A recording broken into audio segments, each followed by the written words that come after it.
Asking for blunt honesty here because I can't deal with this drama right now, so just tell me if I've been an idiot, and if so I'll go and apologize. I'm currently planning my mother's funeral on behalf of my siblings. They live overseas and are not here yet. My mother and father were divorced but were on good terms. In particular, my mother was close friends with my father's new wife. This woman, my father's current wife, has an ongoing dispute with my wife. They have a long history of bad blood between each other. Both of them have said extremely hurtful things to one another. Obviously, I think my wife is less of an idiot between the two, but both are definitely wrong for saying the things they have. Anyway, even though I really dislike this woman, I have to invite her to my mother's funeral service because 1. She's my father's wife, and 2. She was close friends with my mom. My wife was livid at finding out about this and insists I put my foot down and not let her attend the service. So for 2 long days, she constantly nags me about this, bringing it up every hour. I keep telling her the same thing about why she needs to come. I try to compromise by saying, if my wife is so uncomfortable she doesn't need to attend, and I won't hold it against her. She refuses this as she wants to be there to support me. So a few hours ago she brings the topic up yet again, and I lose my temper. I tell her, paraphrasing, just shut up already. You don't get a say in this. You don't get to dictate my mother's funeral, for Christ's sake. Just leave me alone already. I did not say it calmly. I yelled it and was definitely angry because I'm busy organizing my mother's funeral. She has gone off crying and I'm left wondering if I went too far. I can't deal with this nonsense, and I'm just going to accept whatever judgment is given and go with that. Not the idiot. I do think what you said and the fact that you yelled it is harsh. I'd normally say everyone's the idiot here, but you are likely grieving and you are under a lot of pressure, all this on you, plus personality issues. I would have expected your wife to put on her big girl pants just because it's a funeral, because that's what normal people do. If you feel up to it, I do think you should probably apologize and try and explain it calmly, because she is your wife, but fingers crossed she tries to meet you halfway and stop making this about her. Not the idiot. Your wife is being very childish and selfish. If this were her birthday party, then sure, she has every right to say your stepmom isn't invited. But this day isn't about her. Your stepmom is a friend of your mother. This day is to celebrate your mother's life and how it's now ended. If she was close to your mother, she has every right to be there. Your wife should simply grow up and be civil for the sake of the day and just keep her distance. You're absolutely not wrong. You can maybe apologize for losing your temper. So sorry for your loss. Not the idiot. The fact that your wife can't seem to get past the fact that this woman was your mother's friend and deserves to attend the funeral is ridiculous. Adults are generally able to look past differences in these sorts of situations. You maybe could have stated this to her in a better way than you did, but I can only imagine that you are going through a lot and that likely fueled the fire a bit. Perhaps apologize for blowing up at her, but you definitely aren't the idiot for your stance. My wife, when I met her, was a great fun person. However, a few years ago, she started to suffer chronic migraines. I should say that you care about it. I sympathize with her greatly. I wish, more than anything, that she didn't suffer from them and she could live a normal life. But she doesn't. Instead, she texts me to come home from work so I could take care of our toddler, or she sleeps in so she can get the rest she needs. We spend a fortune on doctor co-pays as she tries a different specialist or medication. It's at the point where I am unable to go out alone in fear that I'll be leaving our child home with an unqualified caretaker because of her condition. Part of me resents her for the additional work her condition has put on me. The part of me feels awful for even thinking that. Obviously her physical pain is more than what I'm going through. I have friends and family who can all leave for a weekend and leave kids home alone with a wife or husband. But it's not something I can do. If I were to go away, I'd need a babysitter because my wife wouldn't be able to be alone with a child for that long. Her chronic pain has become more than a part of her. It's become who we are. Her life revolves around it, and as a result, mine does as well. Everything I do, from the food we cook, to our plans, our vacations, or even just if I could wake up early to go to the gym or stay late at work, has to stop and think, will the wife be okay without me if I do it? What I really want to know is, am I the idiot for not really caring anymore? She will say I'm in too much pain or I just need to go lie down, because and it all just goes in one ear and out the other. All I can think is of course that's what you're going to do, so this is my life. 9 times out of 10, I like to think I'm compassionate and I show her the responses she is looking for. But then there's that 1 out of 10 times where it turns into a fight. Where I end up blaming her for things that I know are not her fault. I was going to therapy for almost 2 years to try to figure this out, but I stopped. I thought it was doing more harm than good when I would go there and complain about her for an hour every week. I would come out and I'd just resent her more than before I started the session. As weird as it sounds, I didn't like going because my therapist sided with me too often.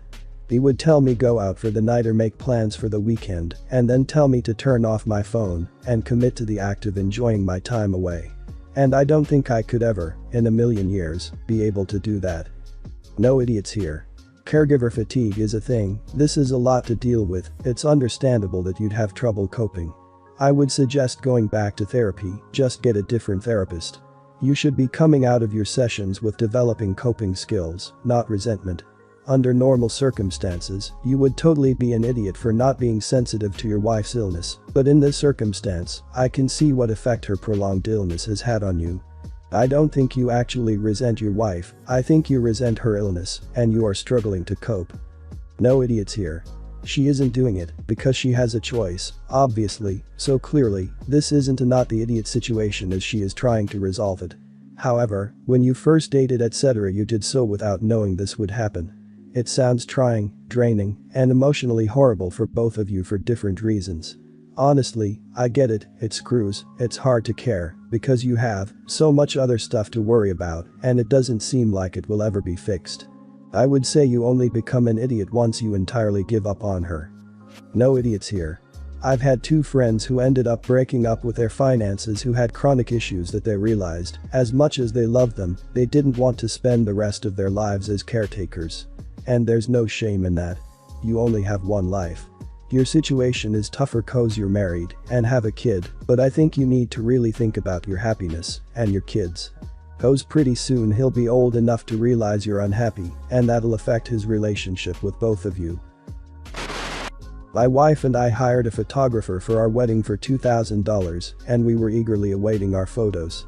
Fairly recently I was contacted by the photographer, apologizing profusely and telling me he's not going to be able to get us the photos due to a fire that ravaged his entire house.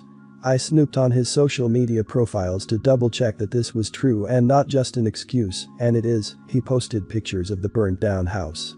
He also posted that he has homeowners insurance that will cover it and has posted some pics of him staying at his sister's, so fortunately he isn't on the street or totally screwed. Still a pretty crappy situation, though.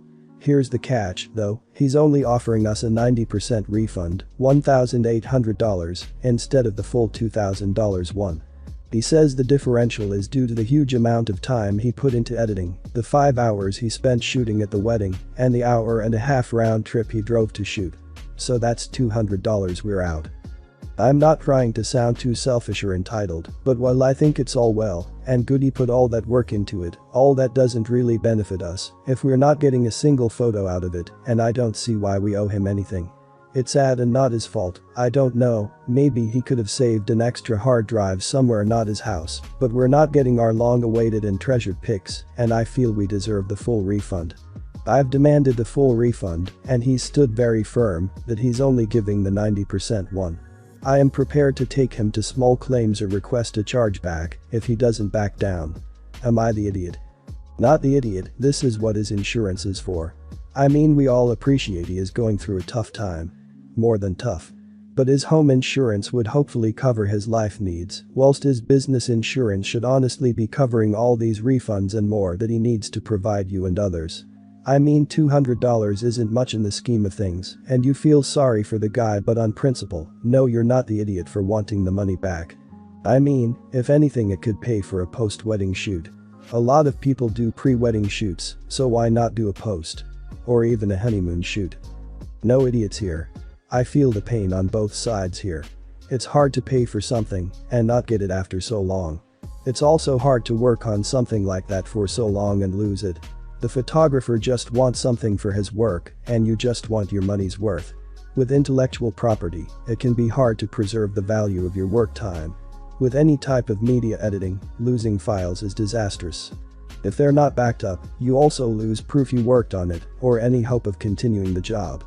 Not the idiot.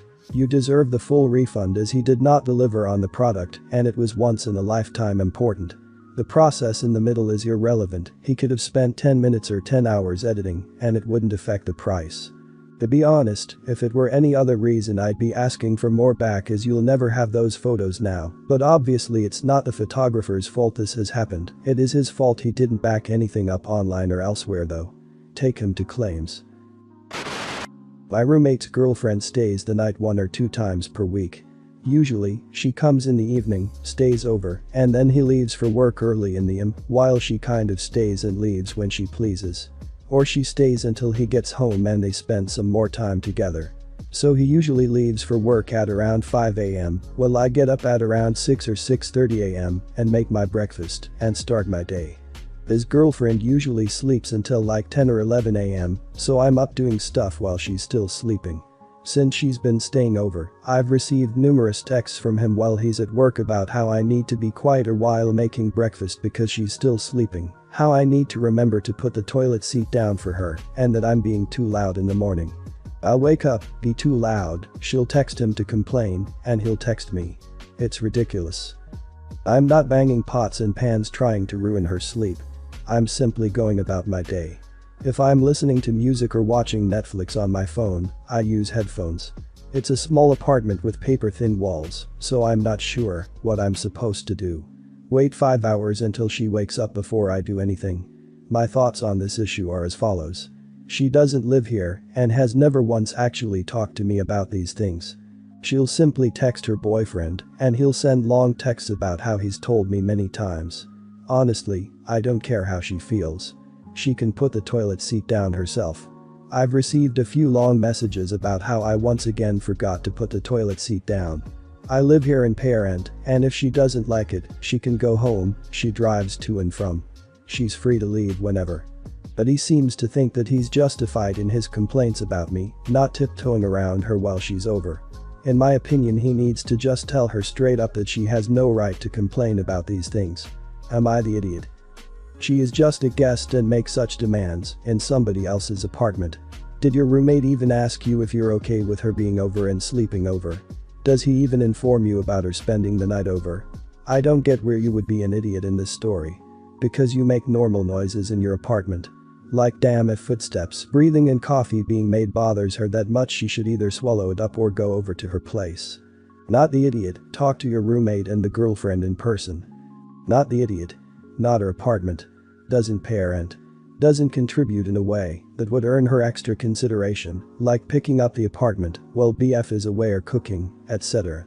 She's sleeping in, not like she gets up at 8 for work or something, and you can afford to be a smidge quieter for an extra hour.